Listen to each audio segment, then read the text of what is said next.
Hello. I have two books here that I am going to, over the next weeks, read and share some selected thoughts out of them with you. This one is by Norman Vincent Peale, The Power of Positive Thinking.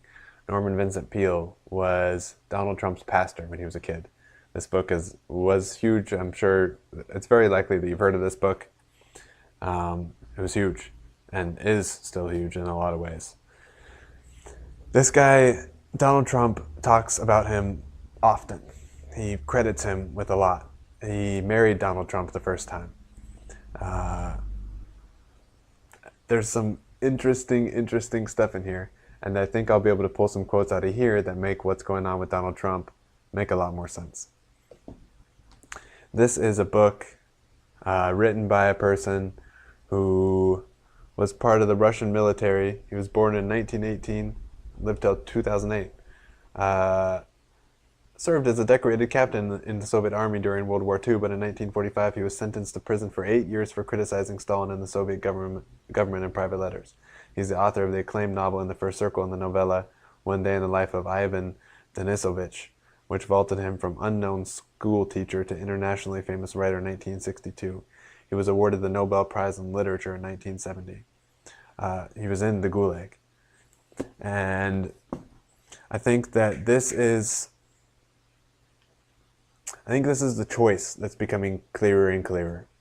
I think this is Donald Trump and this is Hillary Clinton. I think this is cryptos and this is the US dollar. I think this is new media and this is mainstream media. This is anti-political correctness and this is political correctness. And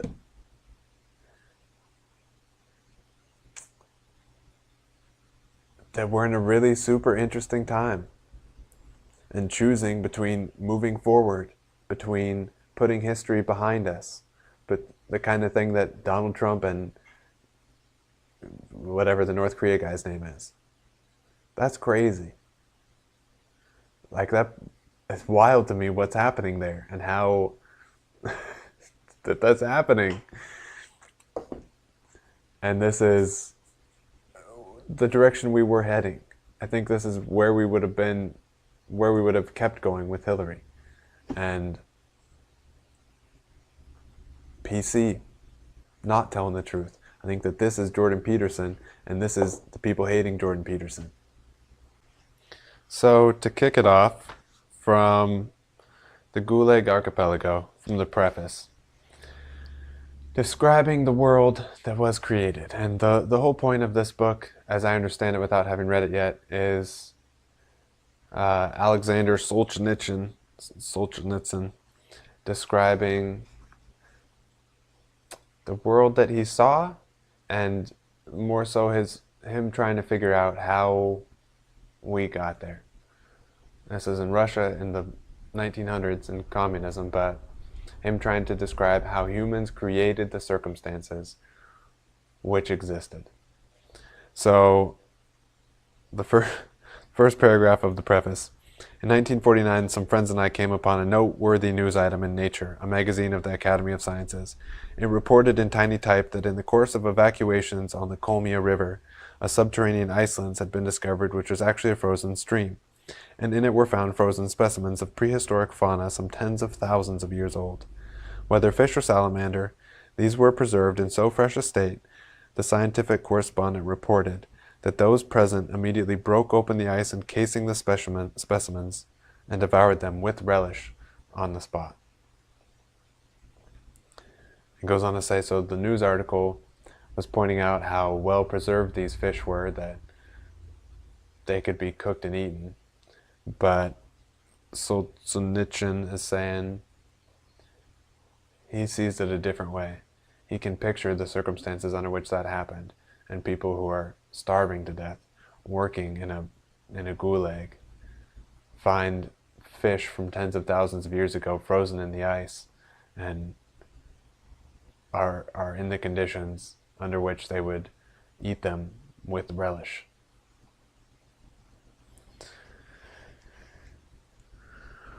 We understood because we ourselves were the same kind of people as those present at that event. We too were from that powerful tribe of Zeks, unique on the face of the earth, the only people who could devour a prehistoric salamander with relish. In contrast, Trump's pastor. If you read this book thoughtfully, carefully absorbing, and this is from the introduction of The Power of Positive Thinking. If you read this book thoughtfully, carefully absorbing its teachings, and if you will sincerely and persistently practice the principles and formulas set forth herein, you can experience an amazing improvement within yourself. By using the techniques outlined here, you can modify or change the circumstances in which you now live, assuming control over them, rather than continuing to be directed by them. Your relationships with other people will improve. You will become a more popular, esteemed, and well-liked individual. By mastering these principles, you will enjoy a delightful, new sense of well-being.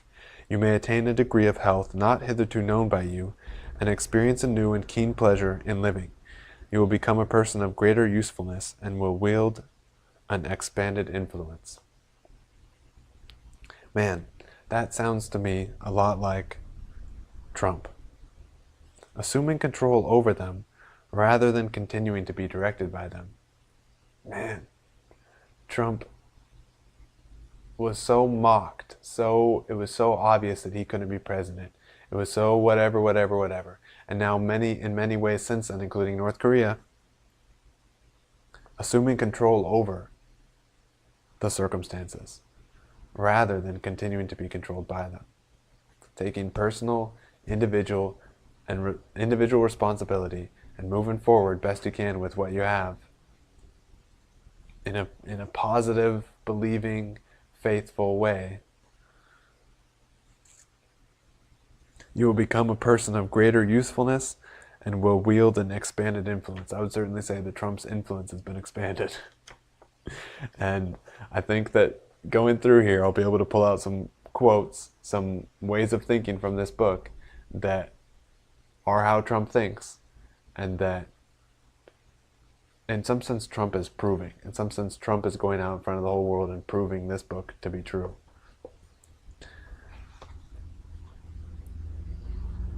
At the same time, I think unfortunately the other side is going to prove this book to be true. And I think that we'll just continue to see this polarization where more people think like this and we work together. And for us, it's just a ball, an incredible time. And that a lot of people stay in the old thinking, and the people who stay in that old thinking continue to get more and more miserable.